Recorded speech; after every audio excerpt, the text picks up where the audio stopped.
Morning সবাইকে জানাই, সোমরা চ্যানেলে সবাইকে ওয়েলকাম জানিয়ে শুরু করছি আজকে নিউ ব্লগ। তো চা দিয়ে শুরু করছি, দেখো আমি দেখাচ্ছি, তোমরা চলেছো চা খেতে। দিয়ে শুরু করছি, এটা কে চিনতে পারা যাচ্ছে কি? অনেকেই চেনো, যারা পুরনো বন্ধু তারা অনেকেই চেনো। ইনি কি নিয়ে বসেছে দেখো। তুমি কি খুব বেশি খাও? তুমি খুব বেশি খাও তাই না? খুব বেশি খায়। তাহলে পলি রানী, এখানে রকি রাজা, বাবা বাবা। যাই হোক, এক করে চা নিয়ে বসে পড়েছি সবাই। চলো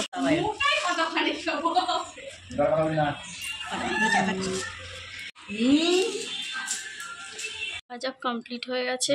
তারপর দেখ জোগাড়টা করে রাখা আছে। কি ছাড়াচ্ছ? চিংড়ি মাছের মালাইকারি হবে। চিংড়ি মাছের মালাইকারি হবে, বুঝলাম। কি করবো? এখানে চিংড়ি মাছ হবে, ভাপা, মাংস, কষ, বাকিগুলো চলছে। তারপরে শাকের তরকারিটা হয়ে গেছে, পাঁপড়টাও তো দেখালাম হয়ে গেছে, শাকের তরকারিটা দেখাচ্ছি, আর ভাত আর শাকের তরকারিটা হয়ে গেছে, আর চাটনি হবে, চিংড়ি হবে আর মাংস, এখন এগুলো বাকি আছে। আর হ্যাঁ, পটল ভাজাটাও হয়ে গেছে। এই যেটা মাছের মাথা দিয়ে শাকের তরকারি হয়েছে, এখানে পটল ভাজা হয়েছে, এখানে ভাতটা চাপা আছে, দেখাচ্ছি। কমপ্লিট হয়ে গেলে দেখাচ্ছি। খেয়ে নিয়ে একাকার হয়ে গেছি আমি আজকে প্রচণ্ড পরিমাণে, আর যা গরম পড়েছে। প্যাড খাচ্ছেন? হ্যাঁ। আপনার চুলের এই অবস্থা কেন? নাচ প্র্যাকটিস করছিলেন? যে ওটাই তো দেখানো হলো না। হাতের মেহেন্দিটা একটু দেখাও।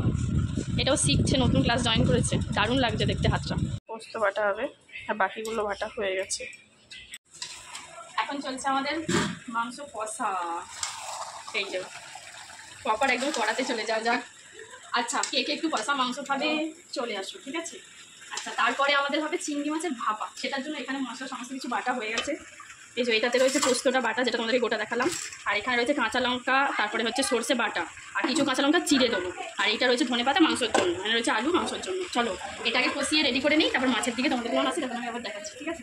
আর চলে এসে আজকে কিন্তু আমাদের বাড়িতে সবাই প্রথমে বাটিতে একটু সর্ষের তেল আমি দিয়ে দেবো, বৃষ্টি তাকে ধরে না যায়।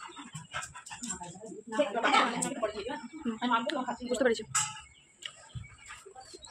জল ঝরে এই যে মাছগুলো অনেকক্ষণ থেকে ধুয়ে জল ঝরাতে দিয়েছিল, কিন্তু আমি গোটাটায় এভাবে দিয়ে দিচ্ছি যাতে ভরে করে না যায়। ব্যাস এইভাবে পুরো সরষের তেলটা পুরো বাটিটার মধ্যে মাখিয়ে নিলাম, নিচটা ভরে যাওয়ার কোনো কিছু ব্যাপার নেই।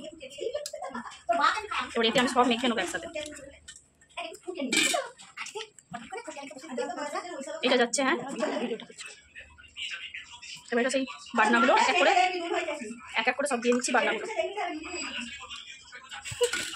আপনারা কিছু মনে করবেন, আমার এখানে অনেকদিন বকছে। এটা যাচ্ছে পোস্তটা, পুরো পোস্তটা এবার দিয়ে নেবো। এবার এগুলো সব একসাথে মেখে নেবো, যা যা দিলাম। আর লাস্টে আমি কিন্তু ওপরে 4-5টা কাঁচা লঙ্কা চিড়ে ওপরে দিয়ে দেবো। এই মাছটা কিন্তু পুরোটাই মানে গরম জলের ওপরে টিফিনটা মানে একটা স্ট্যান্ড দিয়ে বসিয়ে দেবো, ভাপে হবে, তবেই তো ভাপা।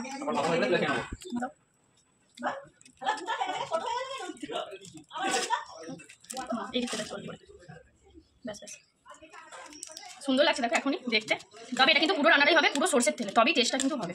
হ্যাঁ, এটা এখন করলাম আমি। এবার কাঁচা লঙ্কাটা কেটে নিয়ে আসি, এর উপর খালি কাঁচা লঙ্কাটা চিড়ে দিয়ে দেবো, ব্যাস।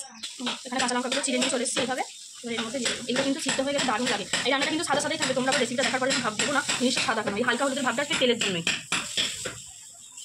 এরকম করে সুন্দর করে আমি একটু ডেকোরেশন করে দিচ্ছি দেখতে ভালো লাগার জন্য।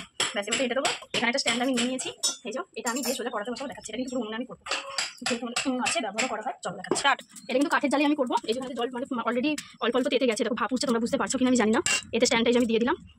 এবার এই যে এটা বসিয়ে দিলাম। এটা প্রায় 40 থেকে 45 মিনিট কাঠের জালে এই যে ভাপটা খালিও নেবে জলের, আর কিচ্ছু না। চলো হয়ে গেলে দেখাচ্ছি।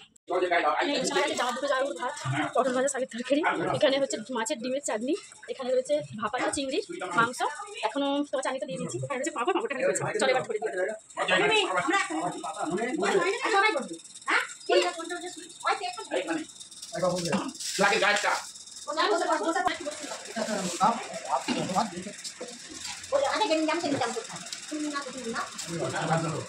ওটা অল্পই দিয়েছি, বেশি বেশি দিই।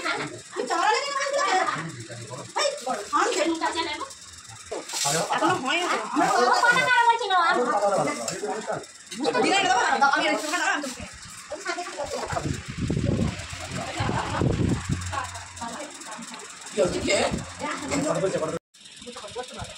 সেটাকে করবে।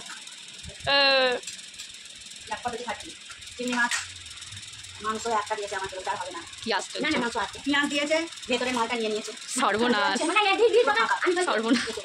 এখানে ভাবনা খাচ্ছে, এখানে উনি খাচ্ছেন, এখানে আমার রয়েছে খেতে বসিনি এখন। ঘুম থেকে উঠেই বিকেলে সবাই মিলে আম পাড়া হচ্ছিলো। দেখো এতগুলো আম পাড়া হয়েছে, এখন এর আগেও 2-3 বছর মানে বস্তাই বলি, বড় বড় ব্যাগে পাড়া হয়েছিল, এখন এইগুলো পাড়া হলো। ঘর দিয়ে দেখাচ্ছি জানালা দিয়ে, ওই দেখো সব, ওই দেখো দিদিভাই কুড়াচ্ছে, ওরা সব গাছে উঠেছে।